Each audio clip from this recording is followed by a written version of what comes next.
conference at Arizona State University last month. They had some of the greatest scientists in the world, including Richard Dawkins. It was on the origin of life. That was the name of the conference. I think the conference was called The Great Debate, Origins, 2011. Arizona State University. It was last month, so this is up to date.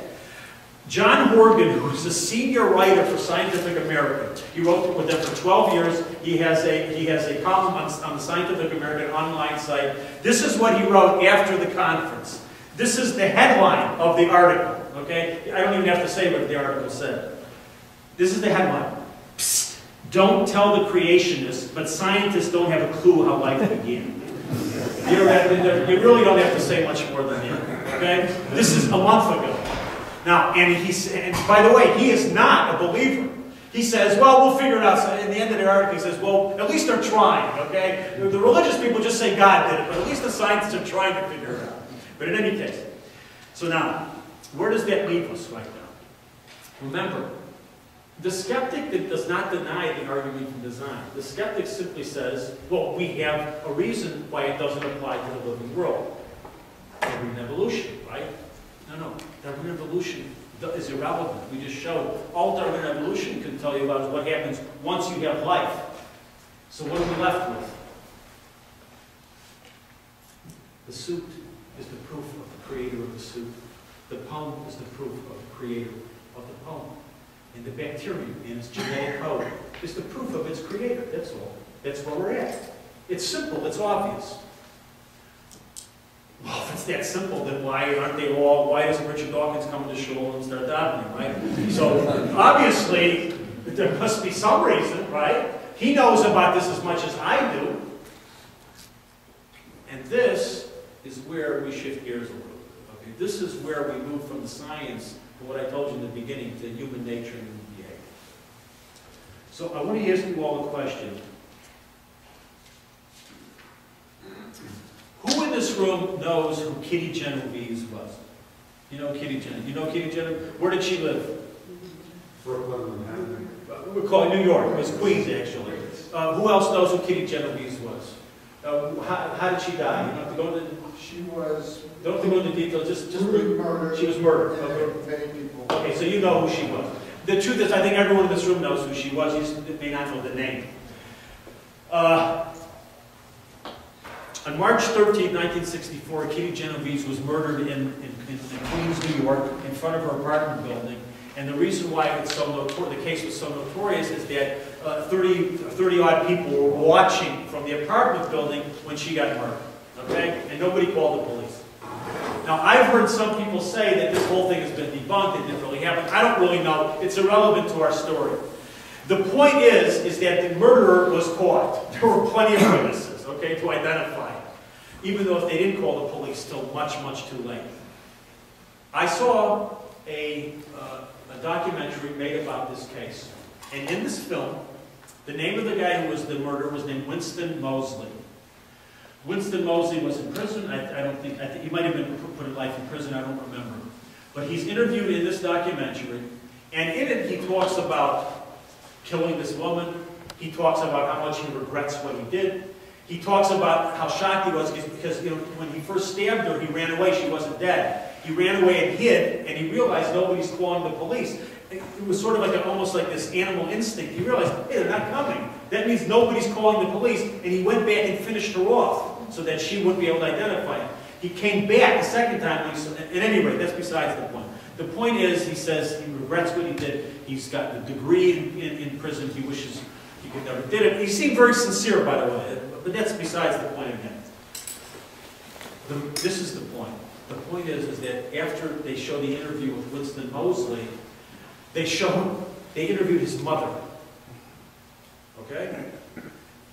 And his mother proceeds to tell the interviewer, and we're watching, she says, my son is not a murderer. My son did not kill anybody. And she says, I know that he didn't kill him. I know he didn't kill him. I know it. And you know what? If I hadn't seen Winston Moseley actually talking about the murder, she was so clear and it was so obvious to her that she would have planted doubts in my mind. She was absolutely certain. Now, she said she knows he didn't commit a murder. Does she know he didn't commit a murder? Well, obviously not, because he did commit a murder. How can she know he didn't kill anyone when he did kill someone? But then, so why is she saying it? And the answer is obvious. The answer is that Winston Moseley's mother, her inner need to believe her son was innocent was much stronger than her desire for the truth. Now, obviously, I'm not trying to pass judgment on that. But every one of us understands her need to know, to see her son as innocent was much stronger than her need to know what the truth was. And I think that probably everyone here can recognize that all of us have this problem. All of us, and you know, maybe sometimes when you talk to people who are their younger days, they think, oh, no, I'm always totally objective.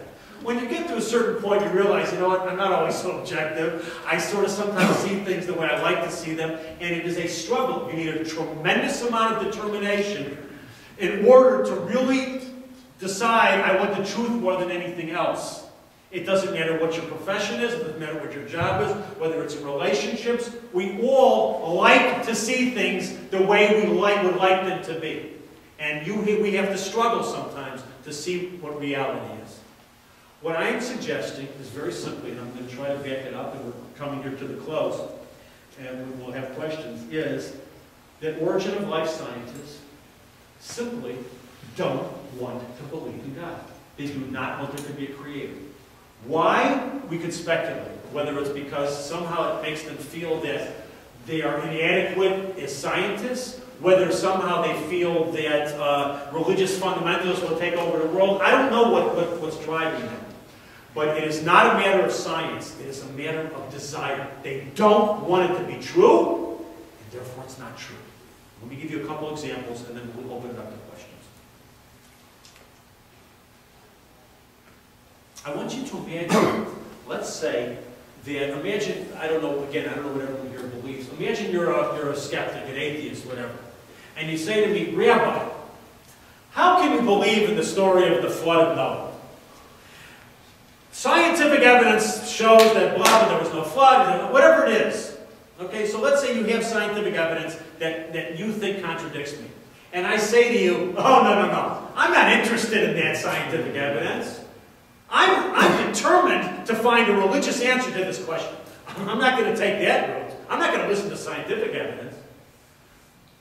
Now, what would you think if I gave an answer like that? Is that an honest answer? Is that an answer of somebody who is basically just interested in their own agenda, is not interested in the truth? I mean, if you're going to be honest, you have to listen to if the guy says he has evidence and it makes sense, you have to confront it. You can say, this is the reasons I don't agree.